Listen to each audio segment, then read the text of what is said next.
Hello, my name is Ethan, and welcome back to another episode of Path of Exile 3.25 Settlers League. In this episode, I'm going to be going over a lot of build updates, build changes. So to start it off, I just want to start with this ring. I got a Gloam Ring, and the main thing here is that when you put on the left ring, it makes minions take reduced damage, 15%, which is sick. It also helps the Stone Golem tank the Guardian's Blessing, technically. It's kind of like a meat shield. Anyways, so this one was life, minion res attack speed. So this was instead of my old bone ring.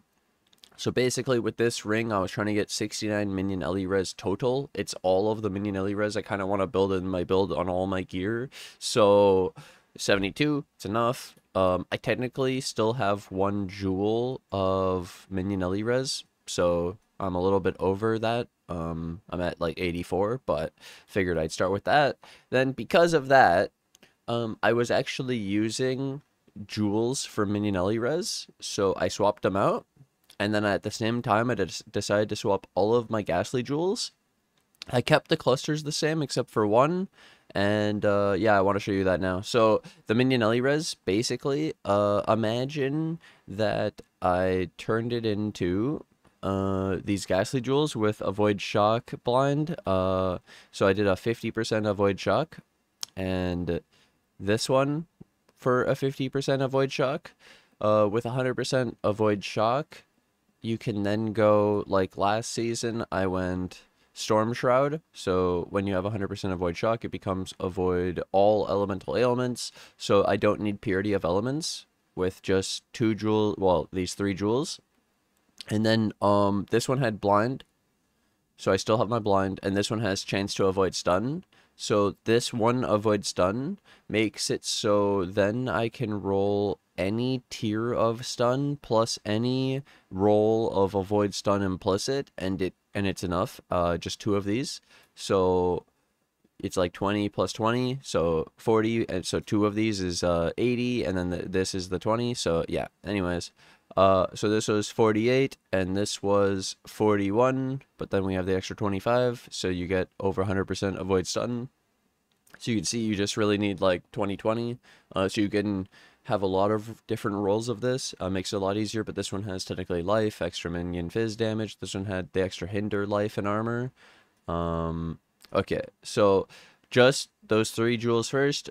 Full elemental ailment immune. I don't need purity of elements. And then these ones, I'm immune to stun now, and I wasn't immune to stun before this.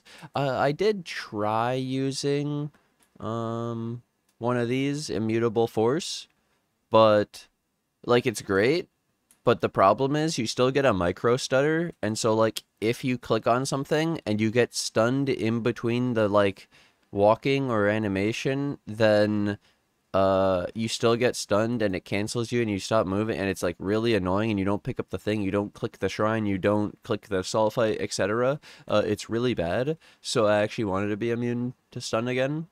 It's better for delving. Okay, so then because I didn't need purity of elements, because I did the avoid shock jewel and the storm shroud, I wanted to fit haste instead, so we put haste instead of purity of elements on the Guardian's Blessing. And then the haste, I run it with a Watcher's Eye, and so this Watcher's Eye phasing while affected by haste, and then I went for suppress while affected by grace. The secondary mod could also be either of these two if you wanted. The physical damage reduction with determination, or the life recovery rate with vitality. Usually this life recovery rate is the cheapest of these three that I just showed you. Then it's the physical damage reduction, and then it's the suppress. The reason I bought the suppress is because a well-rolled 14, well, I think it was really, like, it was cheap compared to the other two that I just showed you. It should have been way, way more expensive probably, especially later. I will probably go suppress. We have this here. We have the phasing. We can get the extra 8% from the mastery. We get the 22 here. We could build suppress. Could go for 100% suppress. So yeah. Super sick though. This has perma phasing, so I don't need the quartz flask for phasing anymore. And it's just perma, but it doesn't work in your hideout. It only works in maps, so it doesn't visually show yet. But that's where the ring was the minion res to free up the jewel slots to free so that I could put in all of this to change stuff around, like the purity of elements, so I could get the haste, to get the phasing, and get the stun immune. And there was also, I'll tell you guys just as a side thing, I tried to get like an avoid shock with the avoid stun, but as a corruption or something, and it was like impossible, because you'd have to have the 50% avoid shock corrupted into an implicit. It's like super bad, super not good, where doing any roll of stun with any roll of stun avoid implicit, and that's good enough, is amazing. That's incredible. Like, where at 40, yeah, that's crazy. Or this one where you just hit the avoid stun with the shock, and then you could technically hit a range on this one too, and or you could hit T2, and it depends on your other ones that you get. The prices of these might go up after, but trying to get immune to stun, full 100% avoid stun without a mage blood is really hard nowadays, since ever since like the implicits on jewels and shit that we used to use for avoid stun. But huge build change in that. So that's pretty much all the jewels, except for this one. I put one minion accuracy jewel. It had minion life, mana, and then minion res. That was the bonus set. I didn't take it for the minion res. I took it for the minion accuracy and the life and the mana, but it had minion res, and I didn't want to buy a new one. Okay, and it's good. It's not bad. Like, it's actually good for curses, for when the enemy does curses, and scorch for your minions. Since we don't have purity of elements, the scorch can lower the resistance. Okay, so then the last thing was, I was using this Ami. I made this. It cost me like 100D. I was trying to get a +4.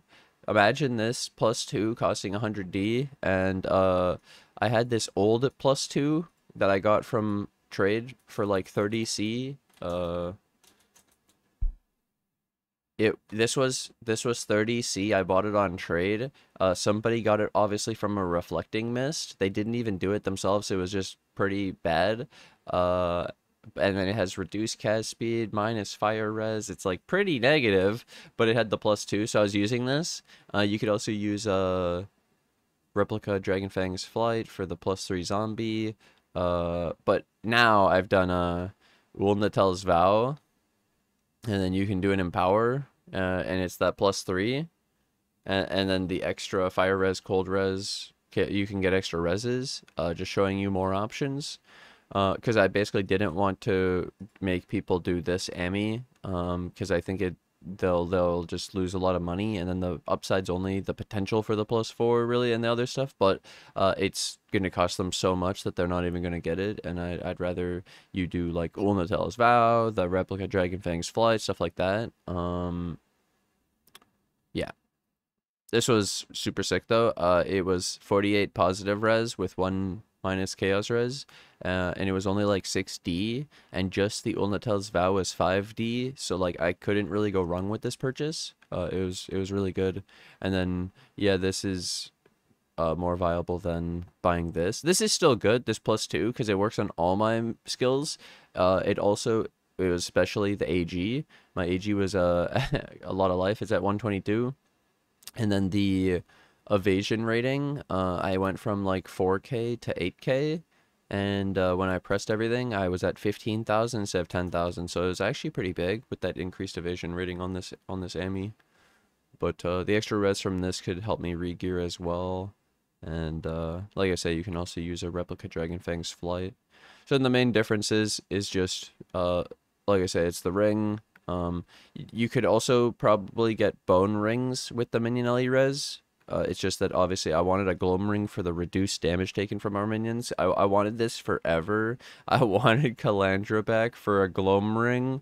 It's so sick. And then Reflecting Mist to be able to do these Amis is so sick. I'm really happy Calandra's back. It's just unfortunate how much RNG goes into actually making one of these, and it's not as easy as you would think. Oh man, kind of crazy. But those are like, that's like the only changes I really made to the build. Mostly the jewels and the aura change. Oh, I made this jewel. So This is a 12th passive large cluster item level 84 minion. I bought a fractured lightning res. So if you were to fracture this yourself, you'd probably have, well, what I was doing is I would get 2 mods. And I would fracture. So this one I had ES perfectly rolled and attack speed. So I tried a 50-50 fracture. I hit Rotting Claws, I missed.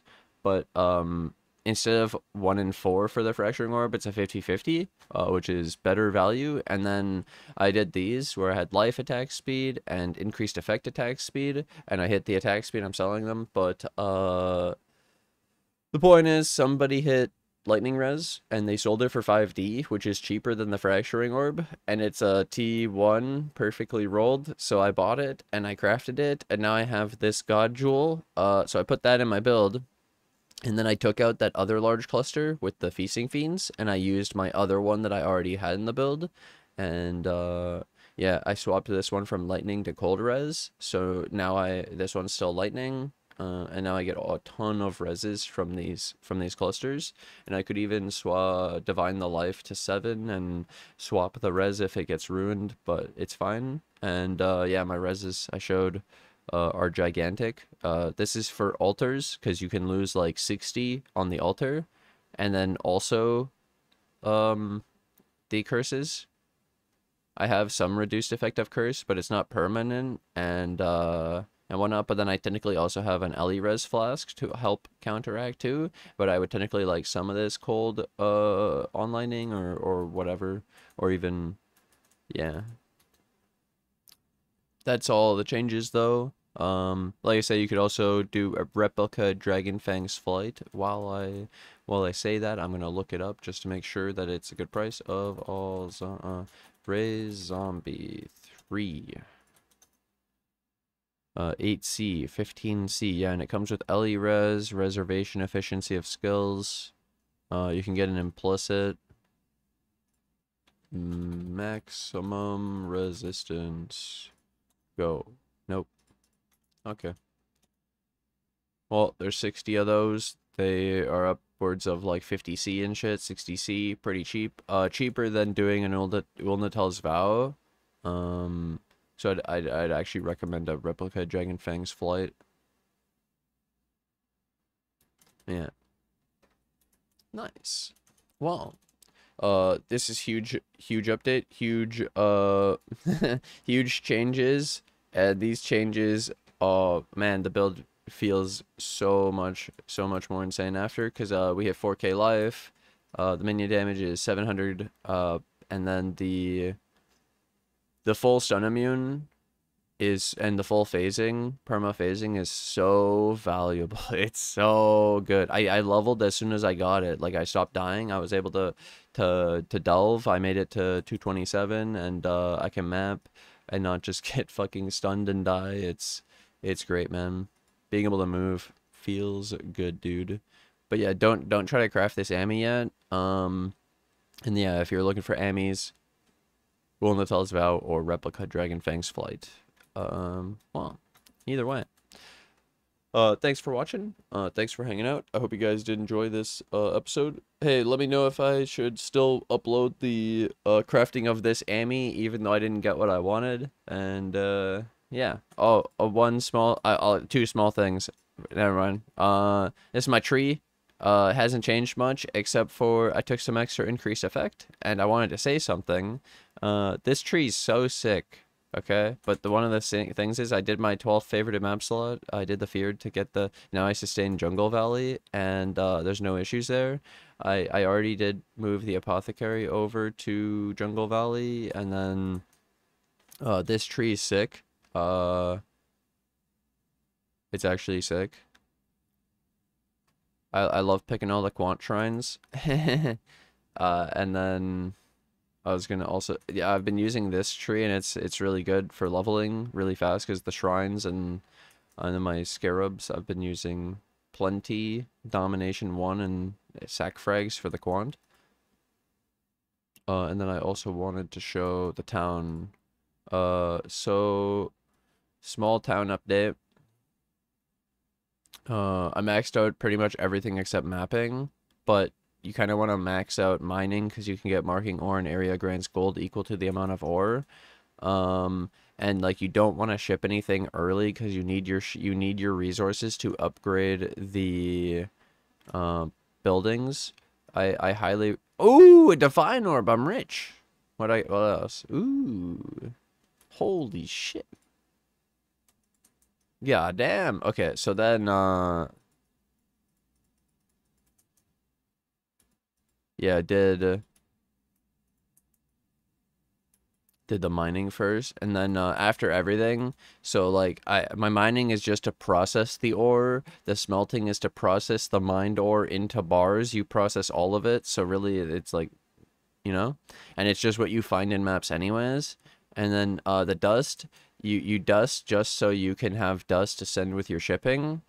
Basically, after you finish upgrading stuff like this and this, you only use dust for recombinating and the shipping, so you don't need that much. And then it's really just farms. I just leave my farms going and I stack up farm resources, and then I send big shipments like that. That was meeting almost all the requirements for this in the corner. So the vericium, the orichalcum, and the blue xanthium. Dude, they stole half my resources. All my vericium's gone. What the fuck did they do? Oh my god, that was crazy. I still got a divine orb. I would have got 2. Well, that's my town update though. Legitimately, one of the other, I guess, really important things is that you max the town because you can get reduced recruitment reroll cost, and getting them obviously in the jobs, getting the disenchanter, market deals, improved reroll. All these things are really good for him. And then you do the regular reroll. They did buff this, I think, but I was doing regular rerolls, and then buying the people I needed. Yeah. But yeah, huge amounts. I need to be shipping again. But I wanted to give a small update on that. I wanted to show my tree and the town in this vid. Either way, thanks for watching. Thanks for hanging out. I hope you guys did enjoy this episode. Hope you enjoy my changes. Like I say, the 69 minion res was really important for all of this to begin. And thanks for watching, and I'll see you guys in the next episode.